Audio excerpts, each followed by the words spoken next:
ಈಗ ನವೀನ್ ಅವರಿಗೆ ನಾನು ಎಕ್ಸ್ಟ್ರಾ ರೆಸ್ಪೆಕ್ಟ್, ಯಾಕಂದ್ರೆ ಅವ್ರು ಬರೀ ಸಿಂಗರ್ ಅಲ್ಲ, ಇನ್ ಮುಂದೆ ಅವರು ಬಿಸಿ ಆಕ್ಟರ್ ಆಗ್ತಾ ಇದ್ದಾರೆ. ನಾವು ಬೇರೆ ಚಾನಲ್ ಬ್ರಾಂಡಿಂಗ್ ಎಲ್ಲ ಇಲ್ಲಿ ಮಾಡಲ್ಲ, ಆದ್ರೂ ಕಂಗ್ರಾಚುಲೇಷನ್ಸ್ ನವೀನ್, ಥ್ಯಾಂಕ್ ಯು, ಒಳ್ಳೇದಾಗ್ಲಿ. ಅಂಡ್ ನವೀನ್, ಹೊಸಪೇಟೆಯಲ್ಲಿ ಇದೀವಿ.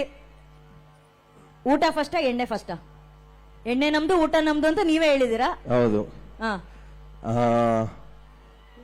ಊಟ ಆದ್ಮೇಲೆ ಚೆನ್ನಾಗಿರಲ್ಲ ಅಲ್ವಾ ಹೇಳಿ? ಎಲ್ಲ ಫಸ್ಟ್ ಎಣ್ಣೆ ಏನೋ ನನಗೆ ತುಂಬಾ ಎಕ್ಸ್ಪೀರಿಯನ್ಸ್ ಇರೋ ನನಗೆ ಕೇಳ್ತಾ ಇದೀರ, ನನಗೆ ಗೊತ್ತಿಲ್ಲಪ್ಪ. ಅಲ್ಲ, ಅದು ಜನರಲ್ ನಾಲೆಡ್ಜು. ಜನರಲ್ ನಾಲೆಜ್ ಅಲ್ಲ ನವೀನ್, ಇದು ಹೊಸಪೇಟೆ ಪವರ್ ಹೆಂಗಿರುತ್ತೆ ಗೊತ್ತಲ್ಲ.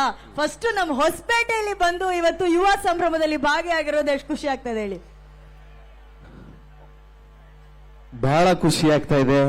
ಯಾಕೆ ಅಂದ್ರೆ ಸಾಂಗಲ್ಲಿದೆ ಏನಂತ,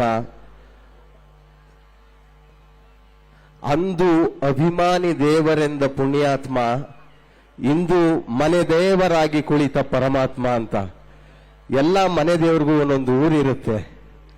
ಸೊ ಆ ಮನೆ ದೇವರ ತಾಣ ಈ ಹೊಸಪೇಟೆ ಅಂತ ಹೇಳ್ಬೋದು. ನನಗೆ ಹೇಳ್ತಿದ್ರು, ತುಂಬಾ ಅಂಗಡಿಗಳಲ್ಲಿ ಮನೆಗಳಲ್ಲಿ ಒಂಥರ ದೇವರುಗಳ ಮಧ್ಯೆ ಫೋಟೋ ಇಟ್ಕೊಂಡಿದ್ದಾರೆ ಅಂತ. ನಮ್ಮೂರುಗಳಲ್ಲೂ ಇಟ್ಕೊಂಡಿದ್ದಾರೆ, ಆದ್ರೆ ಪ್ರತಿ ಮನೆಗಳಲ್ಲೂ ಇದೆ ಅನ್ನೋದಕ್ಕೆ. ಸೊ ಇವತ್ತು ಅಂತ ಅಭಿಮಾನಿಗಳ ಮಧ್ಯೆ ನಾನ್ ಬಂದು ನಿಂತಿರೋದು ನನ್ಗೆ ತುಂಬಾ ಸಂತೋಷ ಕೊಡ್ತಾ ಇದೆ. ಸೊ ದೇವ್ರೂರಿಗೆ ಬಂದಿದ್ದೀರಾ ಇವತ್ತು? ಹೌದು. ದೇವ್ರೂರಲ್ಲಿ ನೀವು ಬಂದು ನಿಂತ ಮೇಲೆ ಒಂದು ಹಾಡ್ ಹಾಡಿಲ್ಲ ಅಂದ್ರೆ ಆ ದೇವ್ರಿಗೋಸ್ಕರ ಆ ದೇವ್ರು ಮೆಚ್ತಾನ? ದೇವ್ರ ಮೆಚ್ತಾನ. ಸೊ ಹಂಗಾಗಿ ನಮ್ ದೇವ್ರ ಸಾಂಗೆ ಆಡೋಣ. ಅದು ವೇದಿಕೆ ನಿಮ್ದು, ಚಪ್ಪಾಳೆ ನಮ್ ಹೊಸಪೇಟೆ ಜನರದ್ದು. ನಮಸ್ಕಾರ ಹೊಸಪೇಟೆ. ನೋಡಿ, ನಾವು ಎಲ್ಲಾ ಹಾಡುಗಳನ್ನು ಕುಣ್ಕೊಂಡು ಡ್ಯಾನ್ಸ್ ಮಾಡ್ಕೊಂಡು ಮಜಾ ಮಾಡ್ಕೊಂಡು ಆಡಿದ್ರೆ, ಕೆಲವೊಂದು ಹಾಡುಗಳನ್ನ ತುಂಬಾ ಸಂಕಟದಿಂದ ಆಡ್ಬೇಕಾಗುತ್ತೆ. ಆ ಸಂಕಟದಿಂದ ಮಾಡಿದಂತ ಹಾಡು ನಮ್ಮ ನಿಮ್ಮೆಲ್ಲರ ಪವರ್ ಸ್ಟಾರ್.